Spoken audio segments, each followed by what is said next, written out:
السلام علیکم ورحمۃ اللہ وبرکاتہ۔ سیدنا کریم صلی اللہ تعالی علیہ وآلہ وسلم۔ آج آپ کے سامنے 7ویں فصل بیان کی جائے گی اور انشاءاللہ عز و جل اس میں جو چیز بیان ہوگی وہ ہوگا تفسیر کے معنی، اور اس کے بارے میں جو بنیادی چیزیں ہیں وہ آپ کے سامنے بیان کی جائیں گی۔ تو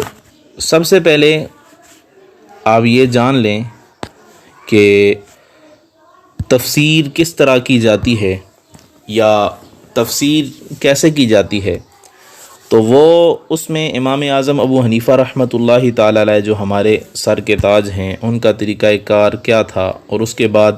جتنے بھی اعناف علماء آئے ان کا طریقہ کار کیا تھا، وہ بھی آپ کے سامنے بیان کروں گا۔ لیکن اس سے پہلے تفسیر کا لغوی معنی کیا ہے؟ لفظ تفسیر کا مادہ فسرہ ہے، اور یہ باب تفعیل سے مصدر ہے جس کے معنی ہے ظاہر کرنا، بند چیز کو کھول کھول کر بیان کرنا یا بے حجاب کرنا، یا کسی چیز کو پردے سے نکال کر اس کو ننگا کرنا، اور تشریح کرنا، توضیح اور تفصیل کرنا، اور کسی عبارت کے مطلب کو خوب واضح اور بیان کرنا، یہ ہے تفسیر کا مطلب۔ اور قرآن کریم میں بھی ایک جگہ پہ اللہ تعالیٰ نے ارشاد فرمایا ہو وَلَا يَأْتُونَكَ بِمِثْلٍ إِلَّا جِئْنَاكَ بِالْحَقِّ وَأَحْسَنَ تَفْسِيرًا۔ وہ جو بھی مثال آپ کی خدمت میں لائیں گے ہم اس مثال کے عوض آپ کے پاس حق اور بہترین تفصیل لائیں گے۔ اور علامہ محمد بن جریر طبری رحمۃ اللہ تعالیٰ علیہ نے اس آیت کے تحت حضرت عبداللہ بن عباس رضی اللہ تعالیٰ عنہما کی روایت میں تفسیر سے مراد تفصیل، اور حضرت مجاہد کی روایت میں تفسیر سے مراد بیان لیا ہے۔ تو یہاں پہ تفسیر کا معنی آپ کے سامنے ہو گیا۔ اب اس کا اصطلاحی معنی، تفسیر کے اصطلاحی معنی ہے مقررہ قیود کا لحاظ رکھتے ہوئے قرآن مجید کی تشریح و توضیح اور تفصیل کرنا، اور اس کے مشکل الفاظ اور جملوں کے مفہوم و مطلوب کو ظاہر کرنا۔ اور علماء نے تفسیر کی کئی تعریفیں کی ہیں، جن میں سے جو دو اہم ہیں وہ آپ کے سامنے رکھ دیتا ہوں۔ علامہ زرکشی رحمۃ اللہ تعالی فرماتے ہیں تفسیر وہ علم ہے کہ جس کے ذریعے اللہ تعالیٰ کی کتاب جو کہ نبی علیہ الصلاۃ والسلام پر نازل ہوئی، اس کے مطالب، اس کے احکام اور اس کی حکمت سمجھی جا سکتی ہے، تو وہ علم تفسیر ہے۔ اسی طرح علامہ ابو حیان اندلسی رحمۃ اللہ تعالی لکھتے ہیں تفسیر وہ علم ہے کہ جس میں الفاظ قرآن کی کیفیت، نطق و تلفظ اور ان کے مدلولات، ان کے مفرد اور مرکب ہونے کے احکام، حالت ترکیب میں ان کے معنی اور ان کے تتمات سے بحث کی جاتی ہے۔ تو یہ تھا تفسیر کا معنی، لغوی اور اصطلاحی معنی۔ اب اس کے بعد تفسیر کی تاریخ۔ تفسیر قرآن کی تاریخ تقریباً 4 ادوار پر مشتمل ہے۔ سب سے پہلا دور قرآن مجید کی روشن یا قرآن مجید روشن عربی زبان میں اور لغت عرب کے اسلوب پر اور بیان کے مطابق نازل ہوا ہے، اس لیے صحابہ کرام رضوان اللہ تعالی علیہم اس عظیم کلام کو سمجھ لیتے اور انہیں اس کے اغراض و مقاصد معلوم ہو جاتے تھے۔ لیکن چونکہ تمام صحابہ کرام رضوان اللہ تعالی علیہم علمی اور عقلی اعتبار سے ایک جیسے نہ تھے، بلکہ علم و فہم کے لحاظ سے ان کے مراتب میں فرق تھا، اس لیے جب کسی صحابی رضی اللہ تعالی عنہ کو قرآن مجید کے کسی لفظ کے معنی سمجھنے میں دشواری ہوتی تو وہ سیدھا بارگاہ رسالت مآب صلی اللہ تعالی علیہ وآلہ وسلم میں حاضر ہو کر عرض کر دیتے، اور حضور نبی کریم رؤوف الرحیم صلی اللہ تعالی علیہ وآلہ وسلم اس کے معنی بیان فرما دیتے، اور ان جو صحابی آتے اس کی تشفی ہو جاتی، اس کی تشفی فرما دیا کرتے تھے۔ اس طرح بعض اوقات سید المرسلین صلی اللہ تعالی علیہ وآلہ وسلم خود ہی قرآنی آیات کے معنی بیان فرما دیتے، اور یہی وہ دور ہے جس میں قرآن مجید کی تفسیر بیان کرنے کی ابتدا ہوئی، یعنی حضور علیہ الصلاۃ والسلام کا دور یا صحابہ کا دور۔ اس مرحلے میں سب سے پہلے قرآن مجید کی تفسیر، اس کے معنی اللہ تعالیٰ نے اپنے حبیب صلی اللہ تعالیٰ علیہ وآلہ وسلم سے بیان فرمائے، کیونکہ اللہ تعالیٰ اپنے کلام کی مراد کو سب سے زیادہ جانتا ہے، اور اس کے بعد تاجدار رسالت صلی اللہ تعالیٰ علیہ وآلہ وسلم نے صحابہ کرام رضوان اللہ تعالیٰ علیہم اجمعین کے سامنے قرآن عظیم کی تفسیر بیان فرمائی، تو اللہ تعالیٰ اپنے حبیب صلی اللہ تعالیٰ علیہ وآلہ وسلم کے اس منصب کو بیان کرتے ہوئے قرآن کریم میں ایک جگہ یہ ارشاد فرماتا ہے وَأَنزَلْنَا إِلَيْكَ الذِّكْرَ لِتُبَيِّنَ لِلنَّاسِ مَا نُزِّلَ إِلَيْهِمْ، اور اے حبیب صلی اللہ علیہ وسلم ہم نے تمہاری طرف یہ قرآن نازل فرمایا تاکہ تم لوگوں سے وہ بیان کرو جو ان کی طرف نازل کیا گیا۔ ایک اور جگہ پہ ارشاد فرمایا وَالَّذِي بَعَثَ فِي الْأُمِّيِّينَ رَسُولًا مِّنْهُمْ يَتْلُو عَلَيْهِمْ آيَاتِهِ وَيُزَكِّيهِمْ وَيُعَلِّمُهُمُ الْكِتَابَ وَالْحِكْمَةَ وَإِن كَانُوا مِن قَبْلُ لَفِي ضَلَالٍ مُّبِينٍ، وہی اللہ ہے جس نے ان امی یا ان پڑھوں میں انہی میں سے ایک رسول بھیجا جو ان کے سامنے اللہ کی آیاتیں یا اللہ کی آیات تلاوت فرماتا ہے اور انہیں پاک کرتا ہے، اور انہی کتاب اور حکمت اور یہ جتنے بھی لوگ ہیں انہیں کتاب اور حکمت کا علم بھی سکھاتا ہے یا علم اور حکمت عطا فرماتا ہے، اور بے شک وہ اس سے پہلے ضرور کھلی گمراہی میں تھے۔ اور دوسرا دور جب سرکار دو عالم صلی اللہ تعالیٰ علیہ وآلہ وسلم نے وصال فرمایا تو صحابہ کرام رضوان اللہ تعالیٰ علیہ وآلہ وسلم کا مقدس زمانہ آیا، اور یہ وہ مبارک ہستیاں ہیں جنہوں نے براہ راست سید المرسلین صلی اللہ تعالیٰ علیہ وآلہ وسلم سے قرآن عظیم کی تعلیم حاصل کی، اور ان میں سے بعض صحابہ کرام ایسے تھے جنہوں نے اس کام کے لیے اپنی پوری زندگی وقف کر دی تھی۔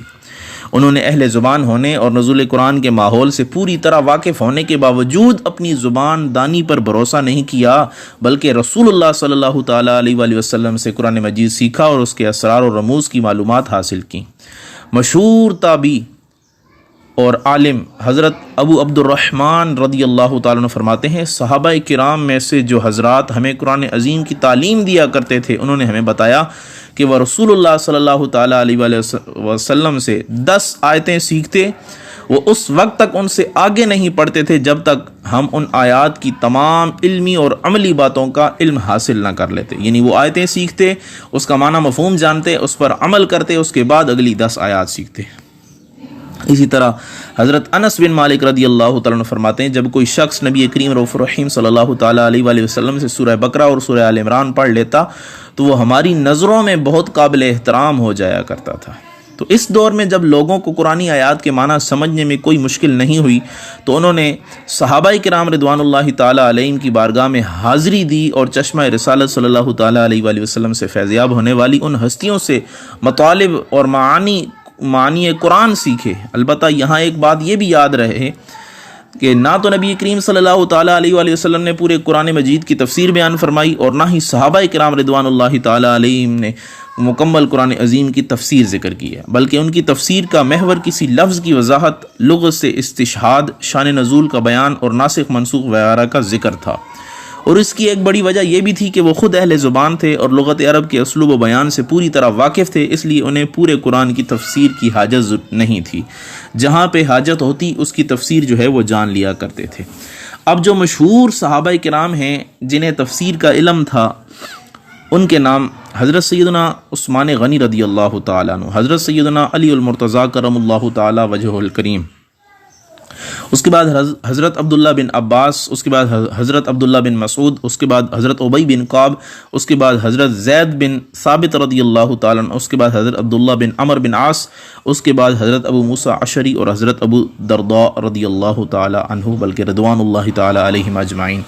پھر جب دوسرا دور یعنی یہ صحابہ کا تھا، اس کے بعد تیسرا دور صحابہ کرام رضوان اللہ تعالیٰ علیہم کے بعد تابعین کا زمانہ آیا۔ ان کے پاس اگرچہ تفسیر قرآن کا ایک متعدد بہا ذخیرہ تھا، ان کے پاس بہت قیمتی ذخیرہ تھا، لیکن وہ پورے قرآن عظیم کی تفسیر نہ تھی، بلکہ بعض آیات کی تفسیر تھی۔ اس دور میں اسلام پورے عالم میں تو نہیں پھیلا تھا، بلکہ عرب کے ارد گرد جتنے ممالک تھے ان میں تقریباً بیٹھ چکا تھا۔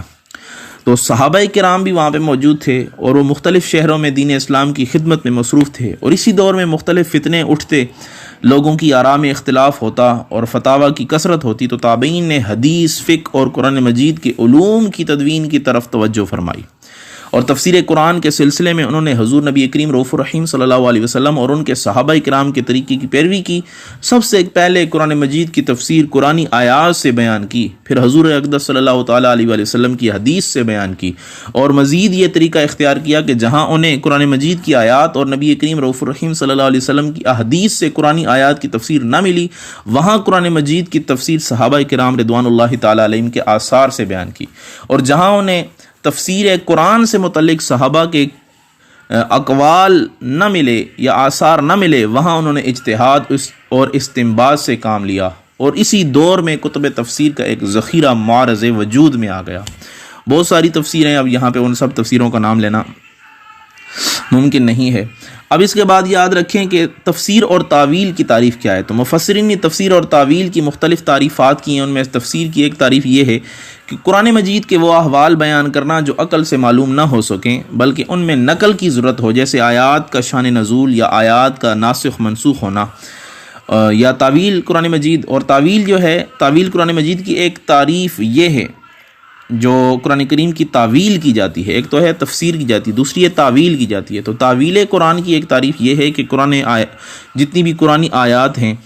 قرآنی آیات کے مضامین اور ان کی باریکیاں بیان کی جائیں، اور صرفی نحوی قواعد اور دیگر علوم کے ذریعے قرآنی آیات سے طرح طرح کے نکات نکالے جائیں، اس کو تعویل کہتے ہیں۔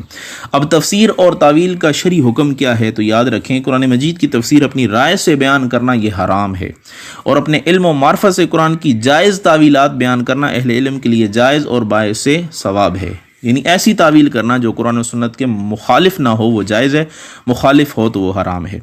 حضرت علامہ سلیمان جمل رحمۃ اللہ تعالی علیہ فرماتے ہیں، شرائط کے ساتھ تعویل بالرائے یعنی رائے سے تعویل کے جواز، جبکہ تفسیر بالرائے یعنی رائے سے تفسیر کے ناجائز ہونے میں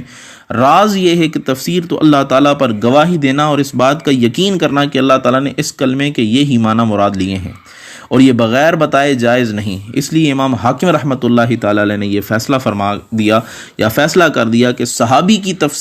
تفسیر جو ہے وہ مرفوع حدیث کے حکم میں ہے، اور تعویل چند احتمالات میں سے بعض کو یقین کے بغیر ترجیح دینے کا نام ہے، یعنی بعض کو یقین کے بغیر جو ہے اس کو ترجیح دینے کا نام ہے۔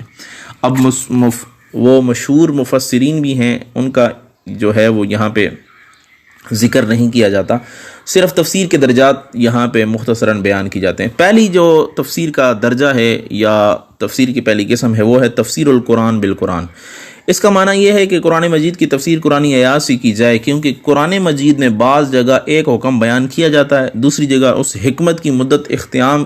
یا ختم ہونے کی مدت یا مدت کے اختتام کا ذکر ہوتا ہے۔ اسی طرح ایک مقام پر کوئی بات مبہم ذکر کی جاتی ہے، اس کی وضاحت نہیں ہوتی، اور دوسری جگہ اس ابہام کو یا جس کی وضاحت نہیں کی گئی اس کی وضاحت کر دی جاتی ہے۔ اس لیے تفسیر قرآن کا سب سے اعلیٰ درجہ یہ ہے کہ قرآن مجید کی تفسیر خود قرآن مجید کرے، یعنی قرآن مجید کی تفسیر دوسری آیات سے ہو جاتی ہے تو اس کو تفسیر القرآن بالقرآن کہتے ہیں۔ دوسری قسم تفسیر القرآن بالحدیث، اس کا معنی یہ ہے کہ قرآن مجید کی تفسیر تاجدار رسالت صلی اللہ تعالیٰ علیہ وآلہ وسلم کی احادیث کی روشنی میں کی جائے، کیونکہ اللہ تعالیٰ نے اپنے حبیب صلی اللہ علیہ وسلم کو قرآن مجید کے معنی، احکام اور تمام اسرار و رموز سکھائے ہیں۔ اس لیے جب قرآن مجید کی تفسیر قرآنی آیات سے نہ ملے تو پھر حضور علیہ الصلوۃ والسلام کی احادیث سے ان کی تفسیر بیان کی جائے۔ تیسری یہ ہے کہ تفسیر القرآن بآثار صحابہ، اس کا معنی یہ ہے کہ قرآن مجید کی تفسیر صحابہ کرام کے اقوال سے کی جائے، کیونکہ وہ حضرات ہیں کہ جنہوں نے براہ راست حضور علیہ الصلوۃ والسلام سے قرآن عظیم کی تعلیم حاصل کی ہے۔ اس لیے جب قرآن مجید کی تفسیر قرآنی آیات اور نبی کریم رؤوف الرحیم صلی اللہ تعالیٰ علیہ وآلہ وسلم کی احادیث سے نہ ملے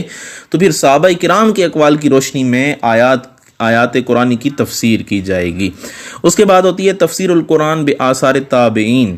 اس کا معنی یہ ہے کہ قرآن کریم کی تفسیر تابعین کے اقوال کی روشنی میں کی جائے، کیونکہ یہ وہ لوگ ہیں جنہوں نے صحابہ کرام سے قرآن مجید کی تفسیر سیکھی۔ اس لیے جب قرآنی آیات، احادیث اور صحابہ کے اقوال سے تفسیر نہ ملے تو پھر تابعین کے اقوال سے تفسیر بیان کی جائے گی۔ البتہ اس میں یہ لحاظ رہے کہ تابعی اگر کسی صحابی سے تفسیر نقل کر رہے ہیں تو اس کا حکم وہی ہوگا جو صحابی یا صحابہ کرام رضوان اللہ تعالی علیہم کی بیان کردہ تفسیر کا ہے، اور اگر تابعین کا اجماع قول ہے یا اجماعی قول ہے تو وہ حجت ہے، ورنہ وہ حجت نہیں ہوگا۔ اس کے بعد آخری قسم ہے تفسیر القرآن باللغت العربیہ، یعنی قرآن مجید کی تفسیر بعد آیات ایسی ہیں یا قرآن مجید کی بعد آیات اور بعد حصے ایسے ہیں کہ جن کے مفہوم میں کوئی الجھن اور پیچیدگی نہیں، بلکہ ان کا مفہوم بالکل واضح ہو جاتا ہے،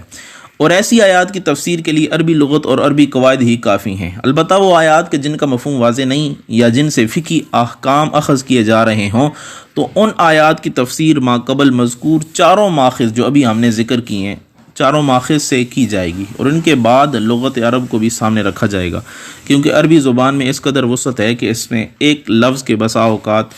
کئی معنی ہوتے ہیں۔ اب قرآن مجید کا اصلی ماخذ کیا ہے؟ تو سب سے پہلے اللہ تعالیٰ نے قرآن کریم میں ارشاد فرمایا وَلَقَدْ جِئْنَاهُمْ بِكِتَابٍ فَصَّلْنَاهُ عَلَىٰ عِلْمٍ هُدًى وَرَحْمَةً لِقَوْمٍ يُؤْمِنُونَ، اور بے شک ہم نے ان کے پاس ایک کتاب بے شک ہم ان کے پاس ایک کتاب لائے جسے ہم نے ایک عظیم علم کی بنا پر بڑی تفصیل سے بیان کیا، وہ ایمان لانے والوں کے لیے ہدایت اور رحمت ہے۔ اور ایک جگہ پہ یہ ارشاد فرمایا وَمَا يَنطِقُ عَنِ الْهَوَىٰ إِنْ هُوَ إِلَّا وَحْيٌ يُوحَىٰ، اور وہ اپنی خواہش سے نہیں کہتے، وہ وہی ہوتی ہے جو انہیں کی جاتی ہے۔ اس لیے قرآن مجید کی وہ اصطلاحات جن کے معنی و مفہوم کو قرآن اور صاحب قرآن کی وضاحت کے بغیر سمجھنا ناممکن ہے، جیسے ایمان، اسلام اور نفاق، شرک، کفر، روح، اس طرح نفس اور مرنے کے بعد دوبارہ زندہ ہونا، صلاۃ یعنی نماز اور زکوٰۃ، حج، صوم، ربا یعنی سود، صدقہ اور خرچ کرنا یعنی انفاق وغیرہ، تو ان سب کا معنی نہ تو عربی لغت سے متعین کیا جا سکتا ہے اور نہ ہی سمجھا جا سکتا ہے، بلکہ ان کے معنی اور مفہوم کے تعین کے لیے حضور نبی کریم رؤوف الرحیم صلی اللہ تعالیٰ علیہ وآلہ وسلم کی طرف رجوع کرنا بہر صورت لازمی اور ضروری ہے، اور ان کا جو معنی و مفہوم آپ صلی اللہ علیہ وسلم نے بیان فرما دیا ہے اسے بلا تردد تسلیم کرنا ضروری اور لازمی ہے۔ اور جو لوگ قرآن مجید کی اصطلاحات کے معاملے میں صراط مستقیم سے بہک گئے، ان کے بہکنے کی بنیادی وجہ یہ تھی کہ انہوں نے وحی ربانی کے بجائے لغت عرب کو قرآن مجید کا اصلی ماخذ قرار دیا، اور لغت میں ان اصطلاحات کا جو معنی مذکور تھا وہی ان کے لیے تفسیر میں وہ متعین کرتے گئے اور یوں گمراہ ہوتے گئے۔ اب اس کے علاوہ آپ کے سامنے جو ہے وہ امام اعظم ابو حنیفہ رحمۃ اللہ تعالی علیہ کا جو تفسیر کا طریقہ ہے کہ وہ تفسیر کیسے کرتے تھے۔ امام اعظم ابو حنیفہ رحمۃ اللہ تعالی علیہ کا طریقہ تفسیر یہ تھا کہ وہ ہر مسئلے میں سب سے پہلے کتاب اللہ کو دیکھتے تھے، اگر وہاں صراحت نہ ملتی تو پھر حدیث رسول میں تلاش کرتے تھے، اگر حدیث رسول میں بھی کوئی چیز نہ ملتی تو پھر اقوال صحابہ کو دیکھتے ہیں، اگر صحابہ کرام کسی مسئلے پر متفق ہوں تو آپ اس کو اختیار کر لیتے، اور اگر صحابہ میں بھی اختلاف ہو یا کسی مسئلے میں اختلاف ہو تو پھر امام صاحب جو ہے وہ اقوال صحابہ میں سے کسی ایک قول کو ترجیح دیتے تھے کہ کون سا قول جو ہے وہ ترجیح والا ہے، اور اگر صحابہ کے اقوال سے بھی معاملہ واضح نہ ہو تو پھر تابعین کے متعلق آپ فرماتے ہیں کہ ہم رجال و نحن رجال، یعنی وہ بھی اس میدان کے مرد ہیں اور ہم بھی اس میدان کے مرد ہیں، چونکہ امام صاحب خود جو ہے وہ ایک تابعی ہیں، کیونکہ ان کی صحابہ سے ملاقات جو ہے وہ ہو چکی ہے، تو جو صحابہ سے ملاقات کرتا ہے، ان سے علم حاصل کرتا ہے، تو وہ خود تابعی کہلاتا ہے۔ تو یہاں پہ امام اعظم ابو حنیفہ رحمۃ اللہ تعالیٰ نے سب سے پہلے مقدم کتاب اللہ کو کیا ہے، پھر سنت رسول کو، پھر اجماع صحابہ کو اولیت دیتے ہیں یا ان کو ترجیح دیتے ہیں، اور چوتھے نمبر پر اجتہاد اختیار فرماتے ہیں، اور چنانچہ اصول فقہ والوں نے شریعت کے 4 ہی دلائل بیان کیے ہیں، یعنی کتاب اللہ، نبی کی سنت، صحابہ کا اتفاق اور پھر اجتہاد۔ اس کے علاوہ امام صاحب نے ایک علمی کمیٹی بنا رکھی تھی جس میں امام ابو یوسف، امام محمد داؤد طائی اور عبداللہ بن مبارک رحمہ اللہ جیسے بڑے بڑے لوگ شامل تھے۔ جب کوئی حل طلب مسئلہ آتا تو اس کمیٹی میں جو 40 آدمی یا 40 علماء موجود تھے ان کے سامنے وہ مسئلہ پیش کیا جاتا، امام صاحب اس مجلس میں خود موجود ہوتے اور متعلقہ مسئلے پر بحث و مباحثہ ہوتا، پھر راجے امر کو لکھ لیا جاتا، اور امام صاحب اور آپ کے شاگرد جو بھی تھے وہاں پہ انہوں نے جو مسائل اجتہاد کے ذریعے حل کیے ہوتے ان کی تعداد جو ہے وہ لکھ لی جاتی ہے، اور جو کتب میں آتی ہے وہ تعداد جو ہے وہ 12 لاکھ سے کم نہیں ہے، یعنی جتنے بھی اجتہادی مسائل ہیں یا جتنے بھی ان تمام علماء کی موجودگی میں وہ مسائل بیان کیے گئے۔ اب ایک اور چیز، کسی معاملے میں صحابہ کے درمیان اختلاف کی صورت میں بعض کو بعض پر ترجیح دی جاتی تھی، یعنی اگر صحابہ کا بھی اس بارے میں اختلاف ہے تو کس صحابی کی رائے کو قبول کیا جائے گا۔ مثلا جہاں کہیں خلفائے راشدین میں سے کسی کا قول آ جاتا تو وہاں ان کو جو ہے وہ ترجیح دی جاتی تھی، کیونکہ ان کے بارے میں خود حضور علیہ الصلوۃ والسلام کا فرمان ہے کہ ان کی سنت کو مضبوطی سے پکڑو کیونکہ یہ ہدایت اور استقامت پر ہیں۔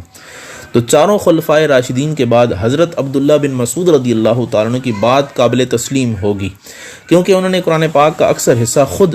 حضور علیہ الصلوۃ والسلام سے براہ راست سیکھا تھا، اور ان کا خود بھی ارشاد ہے، وہ فرماتے ہیں والذی لا الہ غیرہ ما نزلت من آیت من کتاب اللہ الا وانا اعلم فی من نزلت وأین نزلت، یعنی مجھے اس ذات کی قسم جس کے سوا کوئی معبود برحق نہیں، قرآن کریم کی کوئی آیت نازل نہیں ہوئی مگر میں جانتا ہوں کہ کس کے حق میں اور کس جگہ نازل ہوئی ہے۔ اور فرماتے ہیں وَلَوْ أَعْلَمُ أَحَدًا أَعْلَمُ بِكِتَابِ اللَّهِ، اگر مجھے معلوم ہو جائے کہ قرآن کا مجھ سے زیادہ جاننے والا کوئی ہے تو میں اس تک سواری پر پہنچ سکتا ہوں، یعنی میں سوار ہو کر اس کے پاس جاؤں اور جو اس کے پاس مجھ سے زیادہ علم ہے تو میں اس سے جو ہے وہ حاصل کروں۔ تو یوں جو ہے صحابہ میں اگر اختلاف ہوتا